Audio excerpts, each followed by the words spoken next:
The Buddha himself, 2,500 years ago, gave precise instructions for mindfulness as a step towards meditative absorption.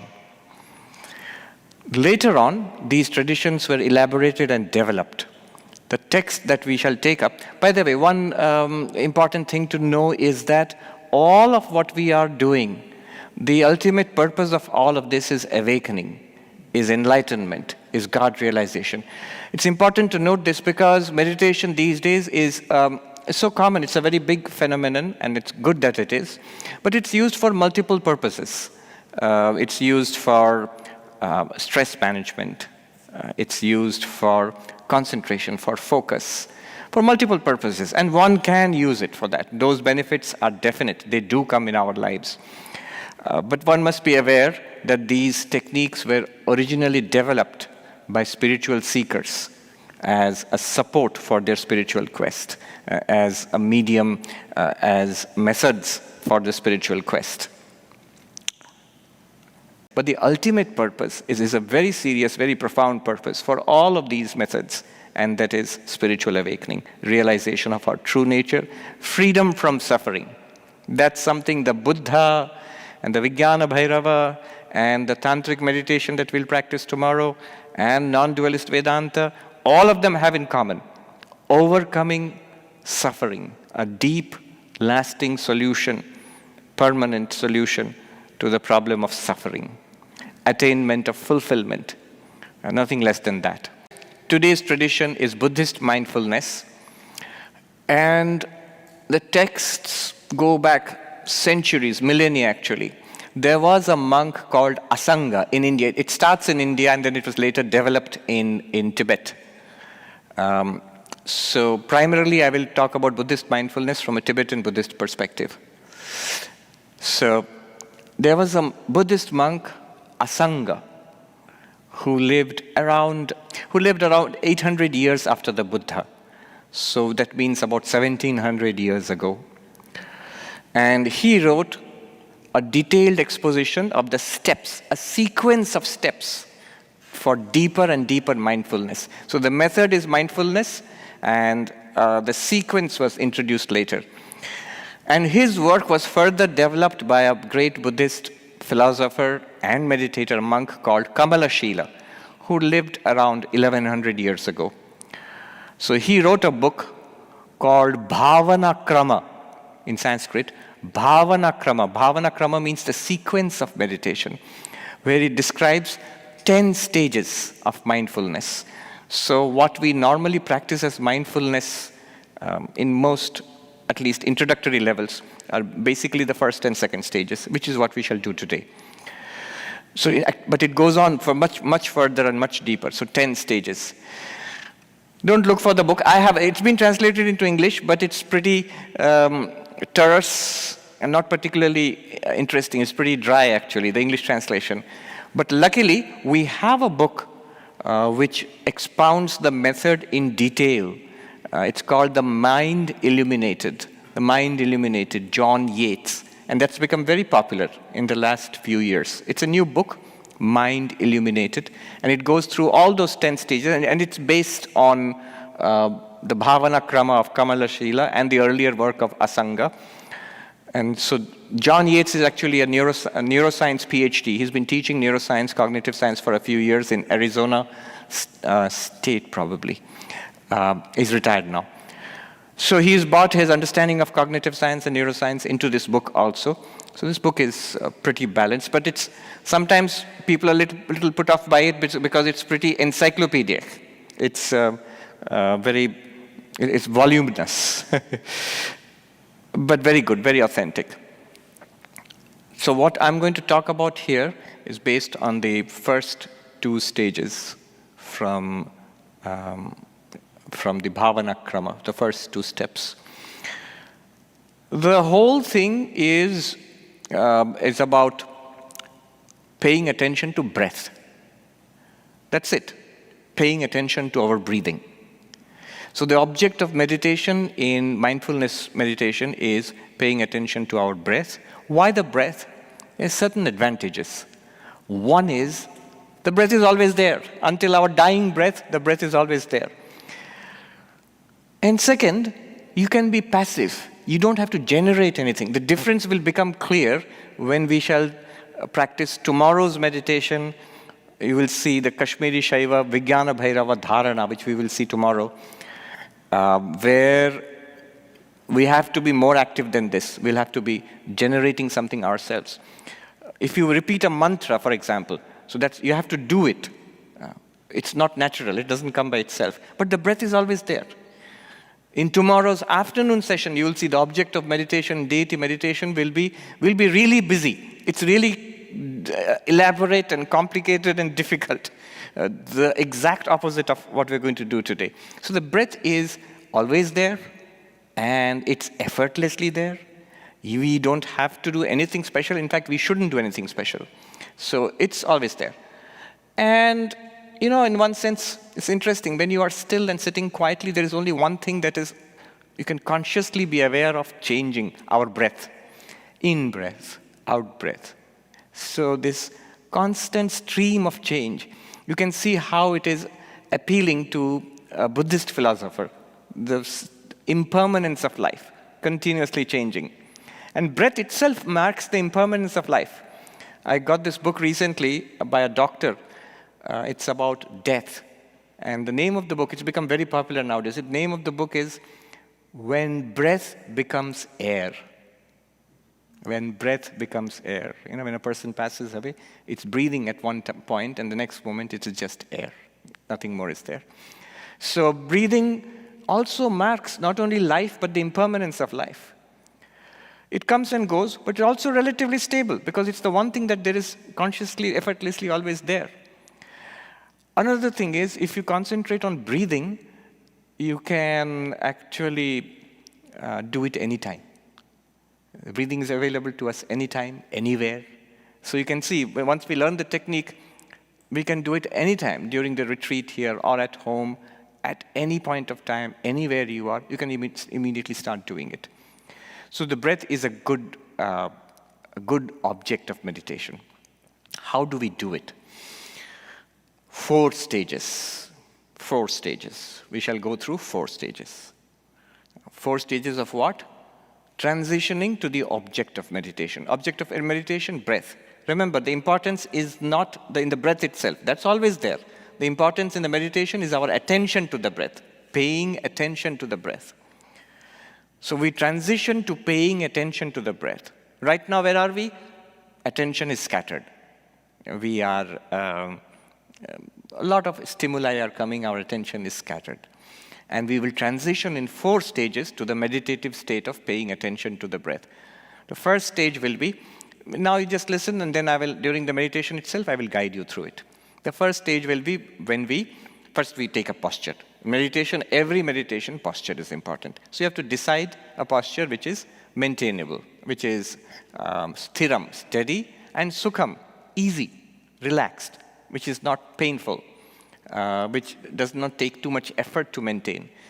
Movement of the body is to be avoided, not in a rigid way. In meditation, let the body be relaxed, but not move. Think of the mind as, there's a bowl, and the bowl is full of water to the brim. Imagine how steadily you have to hold the bowl without the slightest of movement. The slightest of movement sets up ripples in the water.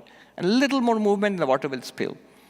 Similarly, the mind, to keep it calm, the first unavoidable, indispensable thing is a good posture. Having said that, don't be rigid about it. If there is an ache and a strain, don't fight it. The whole purpose of meditation is lost if you lose relaxation. So throughout, relaxation is to be maintained. If there is an ache or a cough or an itch, you'll see those pesky things come up when you're trying to meditate. So at that point, if you must, then adjust yourself a little. Cough a little if you have to. If sneeze is coming up very badly, then sneeze a little, but not all the time. Also be aware of not disturbing others. If you're sitting on a particularly creaky chair, we could do better to change the chair so that when you move, you don't generate sounds. It's a very silent environment here right now. So even the least sound is picked up by everybody. And I will ask you to close your eyes when it starts. Some feel like keeping their eyes slightly open. In that case, you have to look down at the floor near your feet. You can sit in the closed legs position. Some of you are already doing that. You can keep your legs on the floor, your feet on the floor.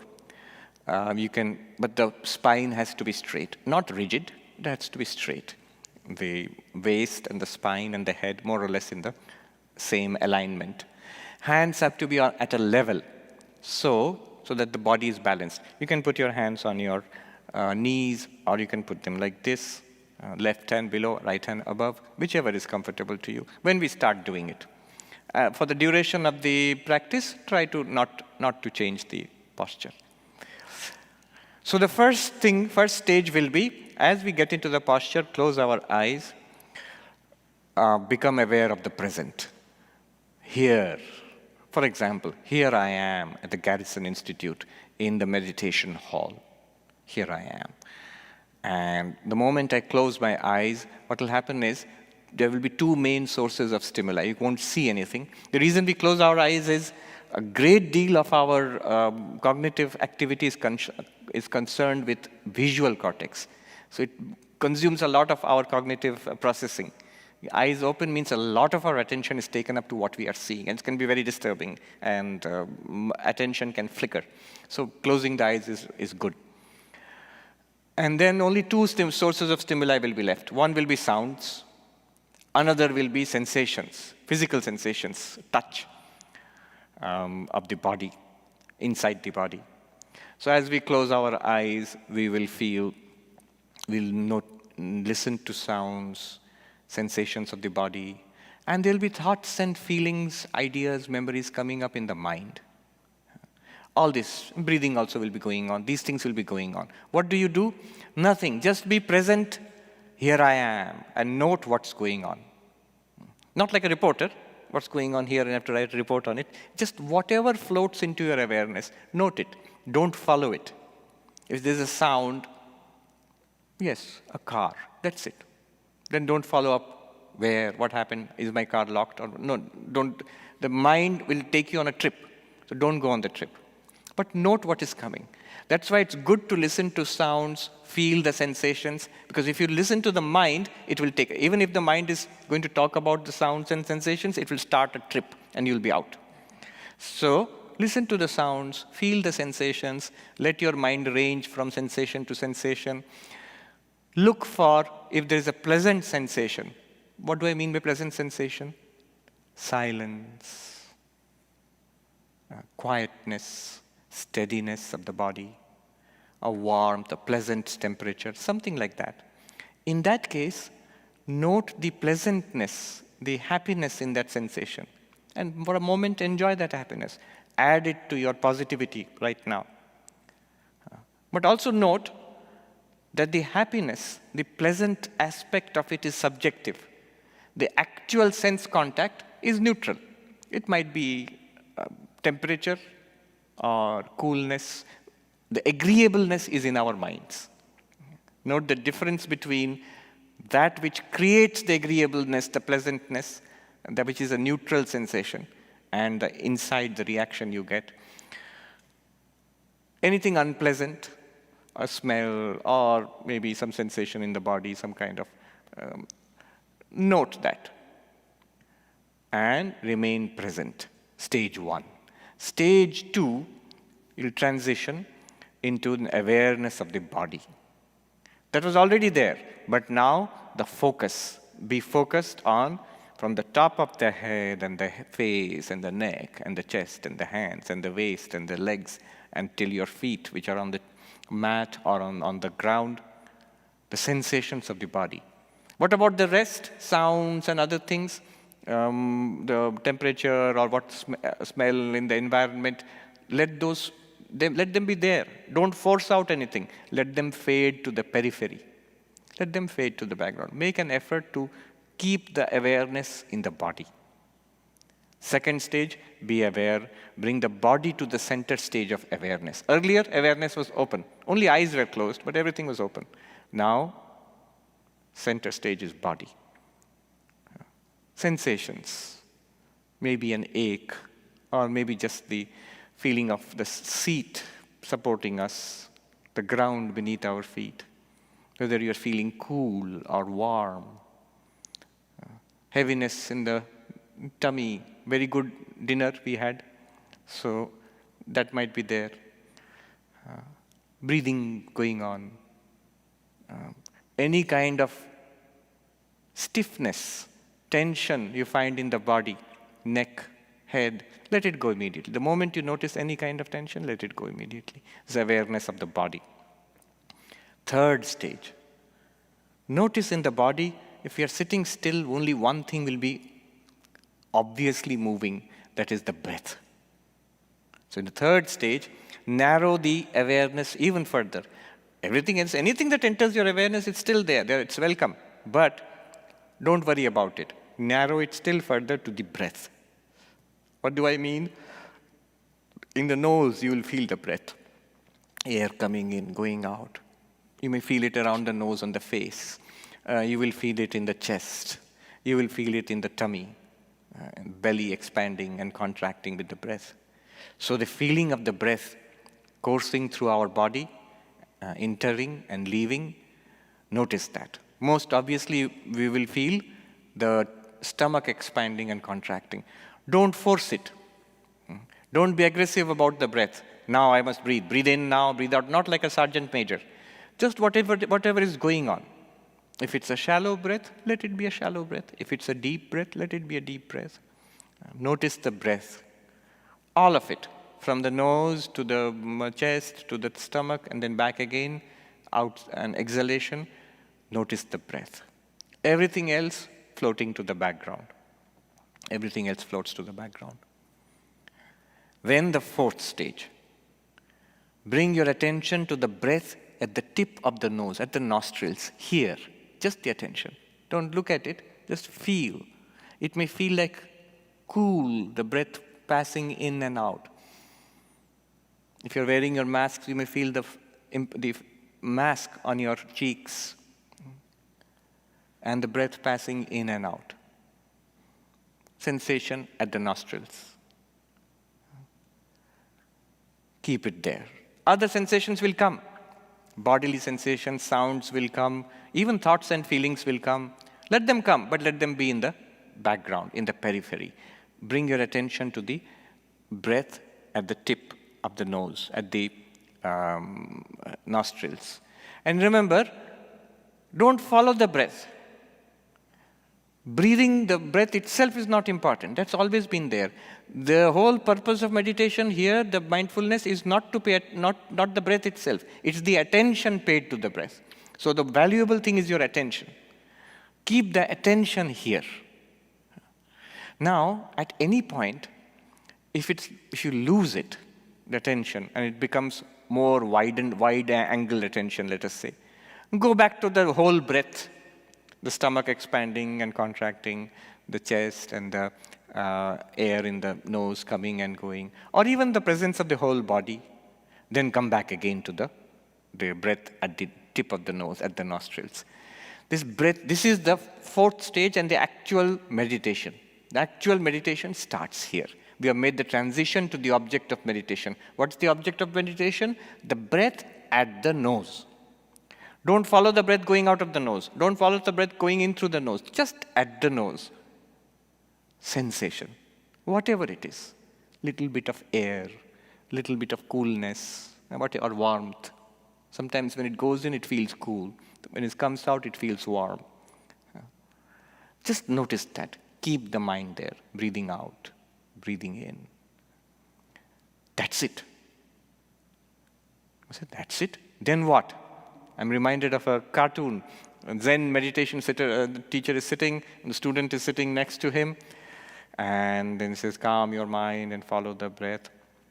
And then the teacher says, that's it. And the student looks confused. That's it, and what? Nothing. That's it. So this is the point. It may look deceptively simple. The word is deceptively simple. As we do it, we will see it's not all that simple at all. And this is the simplest and yet a very profound entry into the nature of our awareness. We will see now. Now, as we do it, what will happen is, so this is just the introduction, the first one. Then we go on to the second stage. Second stage is nothing but what will happen. When you try to do it, let me tell you what will happen. We know what will happen. Distraction. Even the simple thing like following your breath, just at the nostril, breathing out, breathing in, distraction. So one thing we can do is counting. So this I want to introduce, counting. So what is this counting? There are many ways of counting. I don't want to confuse you. I'll just give you one way of counting. Just by the way, as I said, these are old and complex and very profound systems of meditation, not just what we are doing now, what we'll do tomorrow in the morning and afternoon and the after tomorrow also. So I am doing what I'm going to tell you now and tomorrow and the after tomorrow are things which are preliminary, which are basic, relatively easy, but also something that I have myself practiced. To the extent that I have myself practiced and got some benefit, to that extent I'm saying. Because beyond that also we can talk about it, but that will be something I must admit I've only read about it. I have not followed it that far. So these are traditions other than our traditions. So I have investigated to a certain extent, that much only I'm sharing with you. So the counting technique which I use, I can share that with you. Very simple. It's a counting to 10. Why do you count? To stabilize your attention on the breath here. To stabilize our attention on the breath here. How do you count? As we breathe in, that's the beginning. Exhale, that's the end. Mentally say 1. When the exhalation is over, breath has gone out, you know the next breath is going to come in. Mentally say 1. 1 is over. Next breath comes in and you breathe out. Normally, don't force. Completed, 2. Third breath comes in and goes out. Completed, 3. Fourth, 4, 5, 6, 7, 8, 9, 10. At any point, if you miss it, so who's going to miss it? It's quite possible. With 3 or 4, and suddenly mind has gone off somewhere else. And you think, was that 3 or 4? Where was I? If that happens, what you do is go back to 1. Go back to 1 again. Start all over again. Whatever it is, if you're in doubt, say 1, 2, 3. Aim to reach till 10. Make it a project that I will reach till 10 without missing. It can be quite exasperating when you are at 8 or 9 and suddenly think, was that 8 or 9? Back to 1. Complete till 10. But don't go further. Psychologists have found that even counting becomes mechanical after some time. The counting can go on and the mind can start wandering. So, up to 10. Count up to 10. After 10 is complete, congratulations. And then just keep your mind there. Keep your attention at the tip of the nose, where the breath is going in and out. Notice it going in, notice it coming out. This is the way I did it. There are others who find another way a little more useful. The other way is, instead of thinking of the beginning of the breath as inhaling, breathing out, that is, beginning is inhaling, and the end is after you've finished exhaling. That's the way I do it, and many people do it. Some people find it useful to breathe out, then breathe in, and that's complete. What's the advantage there is, see, the mind tends to wander when something is completed. So the natural completion is at the exhalation. So mind feels, done, let me do something else. But if you do the reverse, exhale, finish the exhalation, that's the pause, and then you inhale at the top of the inhalation, that's 1. Then the mind will still be engaged. If you see what I mean, if you don't, no problem.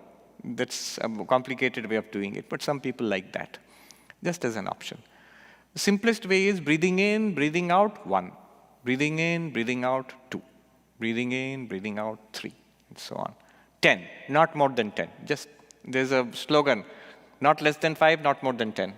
So, um, so that's the counting. After the 10 is over, just go on breathing. If you lose track, then what will happen? Just the next phase of it. This is the stage 2 of the mindfulness meditation. 10 stages. Stage 2 of mindfulness meditation is handling distractions. What will happen? I can predict. What will happen is this. I am following the breath. Distraction comes. Something happens. It may be outside. It may be something most probably from inside the mind. A thought, a worry, an idea. It comes. Distraction. Distraction, next stage, forgetting. I forget that I have to keep my attention here. Even for an instant, I forget. The next stage after forgetting is mind wandering. Mind wandering. Mind goes off that way. And we are out of it. It may take seconds, even minutes. Suddenly I'm awake. Oh, back to the nose. Breathing. I awake. And I'm awake. It's awakening. Treat it as joy. Yes, I'm now aware of the object of my meditation again. A little burst of joy. Be happy. It's a little awakening. After all, the name Buddha comes from Buddha, to awaken. So we are little Buddhas. When you awaken from that mind wandering into the awareness of the breath at the nose, I have to do this. So note with joy that I've awakened from mind wandering and I've come back to the breath at the nose. A little bit of joy. You're a little Buddha at that instant. And then again strengthen, generate the intention. I shall follow the breath at the nose. Following the breath at the nose. Distraction. Distraction doesn't have to come. Don't get worried. I'm not getting distracted. What happened? How will I progress to the second stage? I'm stuck at the first stage. I'm only following the breath. If you're only following the breath, you're a blessed soul. And you're on your way to becoming a Buddha. Most of us, we get distracted. Distraction will come. And then that will lead to forgetting. This is forgotten. Then mind wandering, here and there, all over the world. Then suddenly awakening. Oh, back to the nose. Remember to be happy at that point. Little smile. I will look for the little smile, those who don't have the mask. Inside your mask, you can give a little smile. That I'm a little Buddha. I've awakened. Energize the intention. I shall follow the breath. Follow the breath. This is a cycle. Mind following the breath at the nose. There. Then following distraction, forgetfulness, mind wandering. Awaken. Joy. Intention to follow. Mind at the breath, at the nostrils. Yes, it's going. They have given, John Yates has given a nice slogan. There, it's a good slogan to practice for all meditation sessions, not only this one. The slogan is that relax. Any problem at any stage of meditation in any class. You see, it's not just mind wandering. One can actually fall asleep. We don't know, somebody said that we don't know how tired we are. Not just physically tired, we are psychically tired. We have been engaged at this grindstone of life for years and decades and decades. There's a deep tiredness within us. So when you relax, the body falls asleep, mind also falls asleep. So you can actually fall asleep. And you can actually awaken from that. Be happy, I've awakened. And then again follow. So first, relax. Any problem you face in meditation, whether I've fallen asleep, don't fall off the chair, by the way. That can be fallen asleep, or the mind is wandering, I'm not able to follow the breath. All of these things are happening. One way is if it's too scattered, then you can keep your eyes slightly open. Look at the floor beneath your feet. Relax first. Second, look for joy. In the practice, right here, there are many sources of peace and happiness. Just the environment, just the Buddha, the smile of Thakur Ma Swamiji there, just the quietness. Look for joy. Then observe. What's going on? Why am I not able to follow the breath? And then let it come, let it be, let it go. Any problem that is coming, an ache is coming, a worry is coming, some thought is coming, an itch is coming, a disturbing sound is coming. Let it come. Don't resist. Let it be. When I say let it be, don't focus on it. Let it be at the periphery, at the background. And when it goes, let it go. You note that it has gone. No reaction. Let it come, no problem. Let it be in the background. Let it go. So the slogan is, relax, look for joy, observe, let it come, let it be, let it go.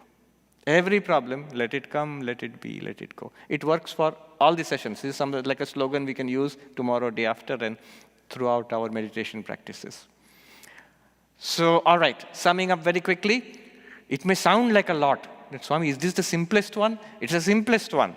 It may sound like a lot, but it's not much. We'll just assume a posture. I will tell you. We will be aware of what's going on, and then we'll be aware of the body, we'll be aware of the breath, and then finally breath at the nostrils. Try to stay there. That's all.